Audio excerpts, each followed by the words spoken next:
अपना YouTube channel mister sir. तो इस वीडियो में हम पूरा फुल फ्लैश समझेंगे हिंदी मॉडल पेपर, जो कि अभी 2023 की परीक्षा में आने वाला है। 16 फरवरी को परीक्षा स्टार्ट है, जिसमें 16 फरवरी को ही हिंदी का पेपर लगा हुआ है। इस पेपर को हम पूरा समझने के बाद मुझे पेपर के कुछ निर्देश और रूल्स भी पता चल जाएंगे, और क्या है कि विकल्पी प्रश्न कंप्लीट कर लेंगे जो आपकी परीक्षा में 100% आने वाले हैं। तो इस वीडियो को बिना स्किप किए हुए आपको पूरी देखनी है। नीचे रेड बटन दबा के चैनल को सब्सक्राइब करना है और बेल आइकन भी दबानी है। तो देखिए, इस वीडियो के अकॉर्डिंग हम मॉडल पेपर पूरा हल करेंगे, जो कि आपके 2023 परीक्षा में 100% आने वाला है। इस वीडियो को जरा सा भी स्किप नहीं करना है और पूरी वीडियो को बहुत ही ध्यान से समझना है। तो आइए देखते हैं इसके कुछ निर्देश। तो यहाँ पे ये जो है सत्र 2023 में आने वाला मॉडल पेपर है, जो कि हिंदी प्रश्न पत्र है, जो कि आपकी परीक्षा 16 फरवरी को लगी है, जो कि आपकी परीक्षा 16 फरवरी से है। उसी में ये 16 फरवरी को ही फर्स्ट पेपर हिंदी का लगा हुआ है, हाई स्कूल का, जो कि 10th का पेपर हिंदी का 16 फरवरी को लगा हुआ है। इस पेपर को पूरा सॉल्व करने के बाद आपके बहुविकल्पी प्रश्न, जो कि आप 20 में 20 नंबर 100% लाओगे इस पूरी वीडियो को देखने के बाद में। तो देखिए, यहाँ पे जो इसका पूरा पूर्णांक होगा वो होगा आपका 70 नंबर का। कितने नंबर का? 70 नंबर का। इसमें जो 20 बहुविकल्पी प्रश्न आपके पूछे जाएंगे, जो कि आपको OMR सीट पे भरना होगा।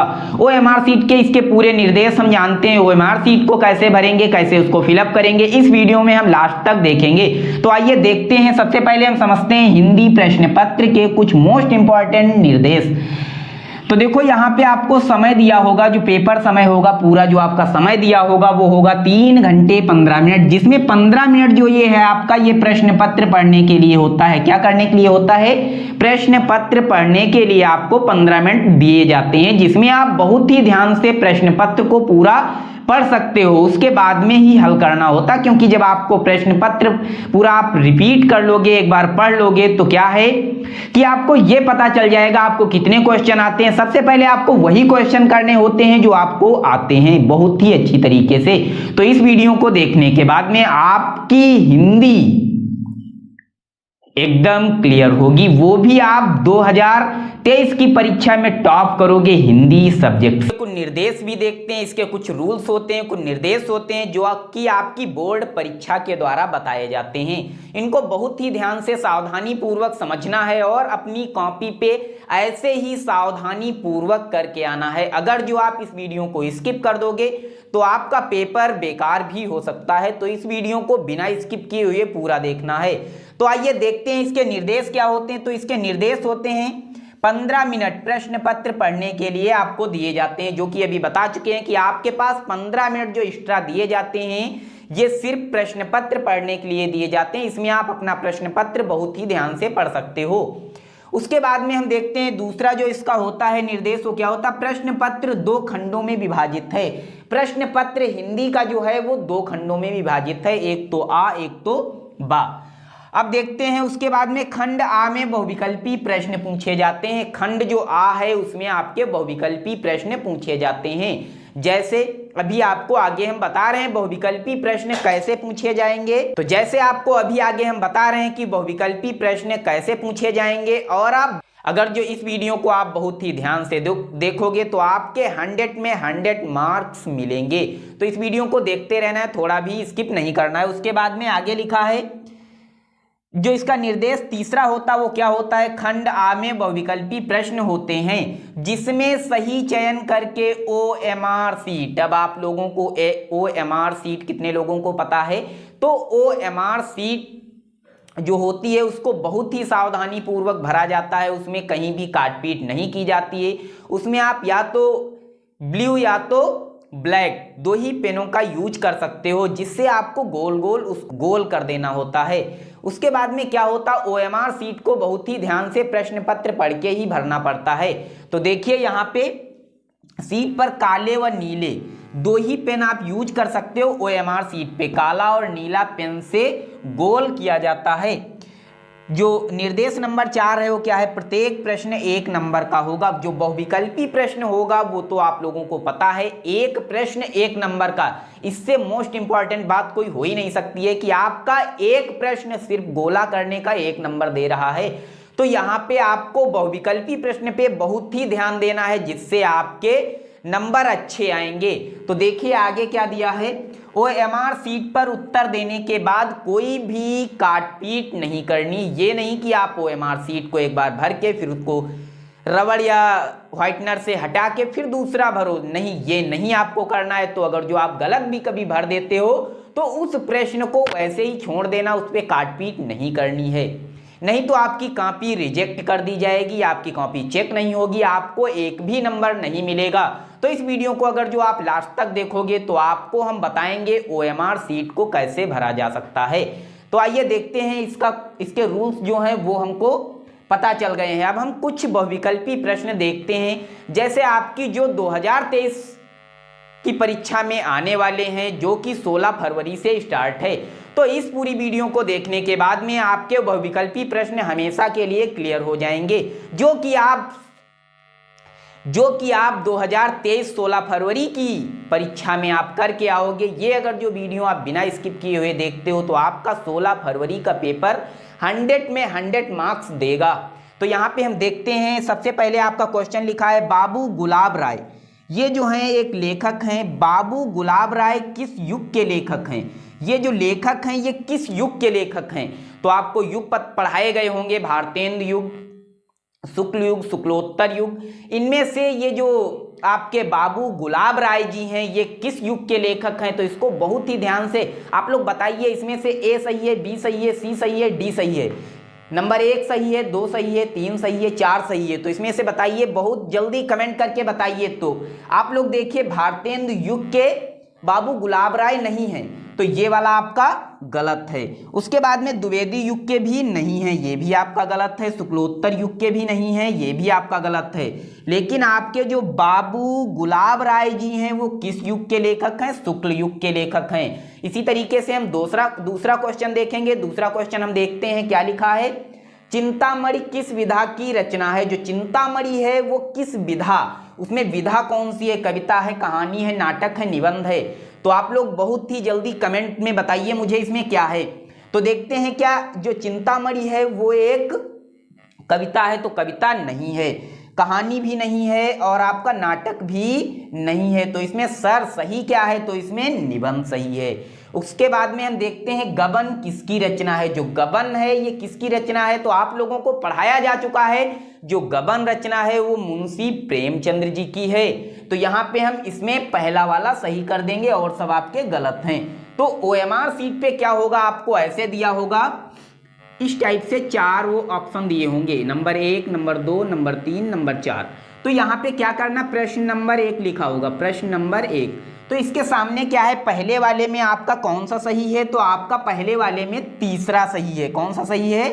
तीसरा वाला सही है। तो क्या करेंगे, हम तीसरे वाले गोले को इस तरीके से एकदम ब्लैक कर देंगे, एकदम काला कर देंगे। उसके बाद में जैसे दूसरा लिखा है तो दूसरे वाले में आपका पहला सही है। तो प्रश्न नंबर 2 में हम क्या करेंगे, नंबर 1, नंबर 2, नंबर 3, नंबर 4, इसके सामने गोले बने होंगे, इसमें पहला वाला सही है, आपका नंबर 1 सही है, तो 1 वाले को हम एकदम ब्लैक कर देंगे। इस तरीके से आपको OMR सीट भरनी है। उसके बाद में एक प्रश्न आपसे पूछा गया है, शुक्ल युग की समावधि क्या है? जो शुक्ल युग है उसकी समयावधि क्या है? वो कितने साल से कितने साल तक चला है? तो इस क्वेश्चन को बहुत ही इंपॉर्टेंट समझ के आप बिल्कुल पढ़िए, बहुत ही ध्यान से।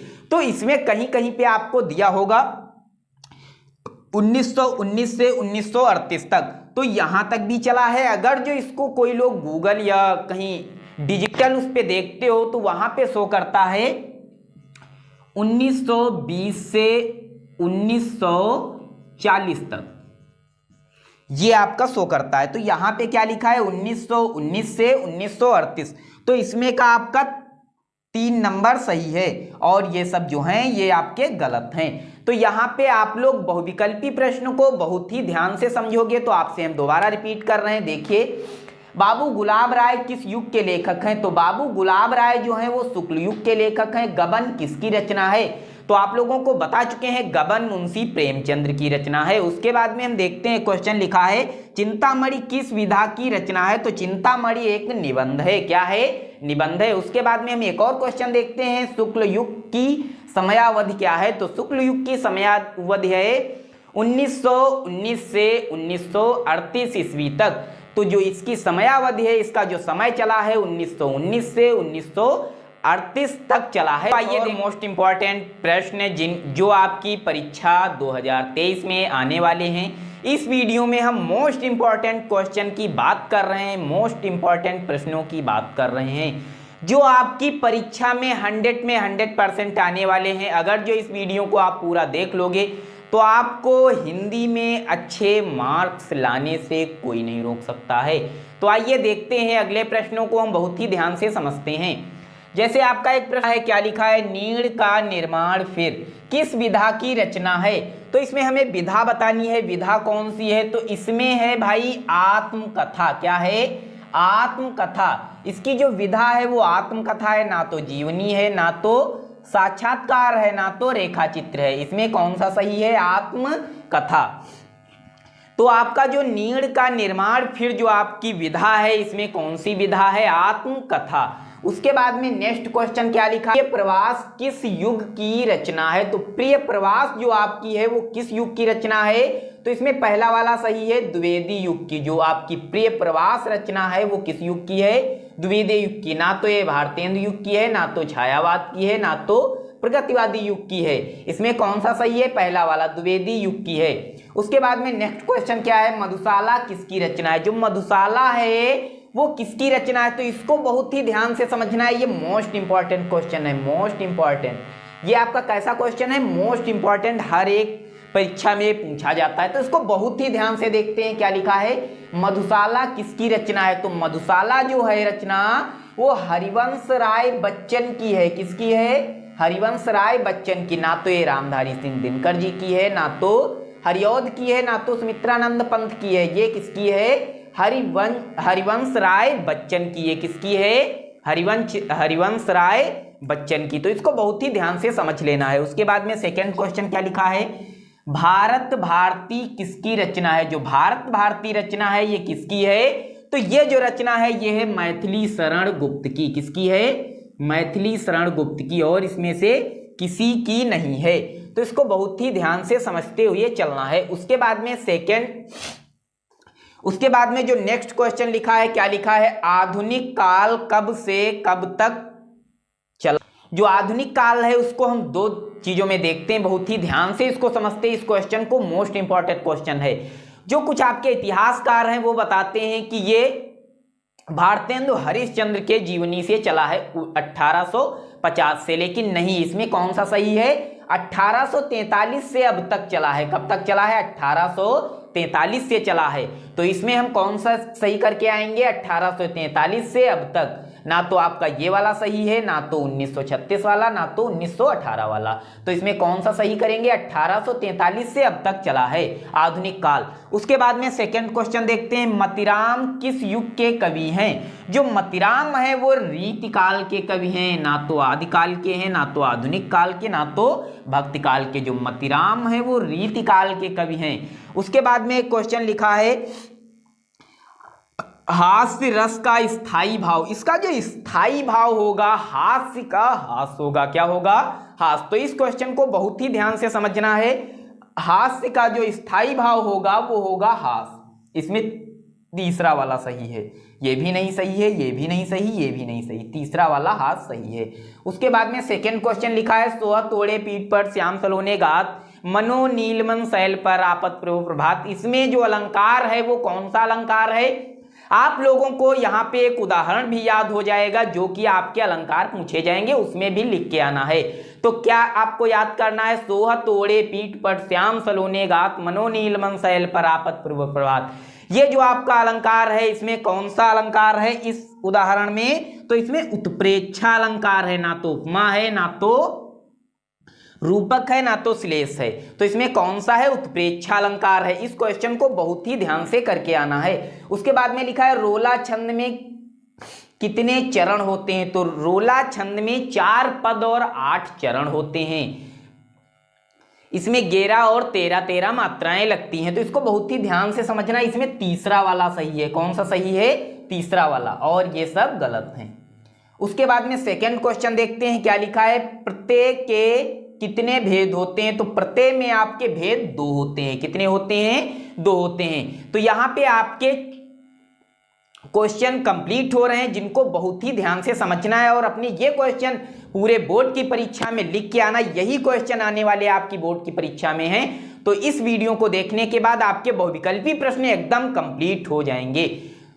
तो क्या है कि इस वीडियो को आपको देखते रहना है। अगर जो अच्छी लगे तो लाइक करना है और चैनल को सब्सक्राइब करना है। तो देखिए, इस वीडियो में आपको बेसिक लेवल में बताया गया बहुविकल्पी प्रश्न 100 के 100% यही आपकी परीक्षा में आने वाले हैं। कर लेते हैं कि आपके क्वेश्चन क्या हैं। तो देखिए, सबसे पहले हमारा क्वेश्चन है, नीड़ का निर्माण फिर किस विधा की रचना है? जो नीड़ का निर्माण फिर है, ये किस विधा की रचना है? तो आप लोगों को पता है। बहुत फटाफट अब आंसर दीजिए कमेंट बॉक्स में। तो ये कैसी है? आत्मकथा है। उसके बाद में दूसरा क्वेश्चन लिखा, प्रिय प्रवास किस युग की रचना है? तो द्विवेदी युग की रचना है। मधुशाला किसकी रचना है? तो मधुशाला हरिवंश राय बच्चन जी की रचना है।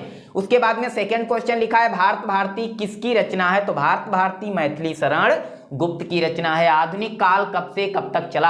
आधुनिक काल जो है वो आपका कुछ राजनैतिक जो वैज्ञानिक हैं वो लोग बताते हैं कि 1850 से चला है। भारतेंदु हरिश्चंद्र के जीवन परिचय से चला है, जीवन काल से चला है, लेकिन नहीं, यहाँ पे चला है 1843 से। कब से चला है? 1843 से। इस क्वेश्चन को मोस्ट इंपॉर्टेंट समझ लीजिए, ये जरूर 100 में 100% आपके पेपर में आएगा। उसके बाद में लिखा है, मतिराम किस युग के कवि हैं? जो मतिराम है वो रीतिकाल के कवि हैं। हास रस का स्थायी भाव, भाई हास रस का स्थायी भाव जो होगा वो हास होगा, ना तो वो शोक होगा। शोक तो तब होता है जब वो विलोम पूछा जाता, लेकिन यहाँ पे स्थायी भाव पूछा जा रहा है, तो आपका हास्य का स्थायी भाव हास होगा। उसके बाद में, सोहत ओढ़े पीठ पर श्याम सलोने गात, अगर जो आपका उत्प्रेक्षा अलंकार आ जाता है उसका उदाहरण लिखना है तो भी आप ये लिख सकते हो। और सोहत ओढ़े पीठ पर श्याम सलोने गात, मनोनील मन शैल पर आपत प्रभात, इस उदाहरण में जो अलंकार है वो कौन सा है? तो आप लोगों को हम बार बार वही रिपीट करवा रहे हैं कि इसमें अलंकार उत्प्रेक्षा अलंकार है। तो बहुत ही ध्यान से समझिए। उसके बाद में सेकंड क्वेश्चन लिखा है, रोला छंद में कितने चरण होते हैं? आपका छंद है, इसमें 4 पद होते हैं, 8 चरण होते हैं। इसको बहुत ही ध्यान से याद कर लेना है। उसके बाद में सेकंड क्वेश्चन लिखा है, प्रत्येक के कितने भेद होते हैं? प्रत्येक के 2 भेद होते हैं, जो कि आपको पहले नंबर पे मिल जाएगा, उसी को आप टिक करके आओगे। तो यहाँ पे आपको OMR सीट को बिल्कुल भी करेक्शन नहीं करना, उसको कटर पिटर नहीं करना है और बहुत ही सरल तरीके से करके आना है। इस वीडियो में आपके बहुविकल्पी प्रश्न कंप्लीट हो चुके हैं। अभी आपकी एक दूसरी वीडियो आ रही जिसमें आपका पूरा हिंदी का पेपर सॉल्व कराया जाएगा। तो तुरंत चैनल को सब्सक्राइब करिए अगली वीडियो देखने के लिए।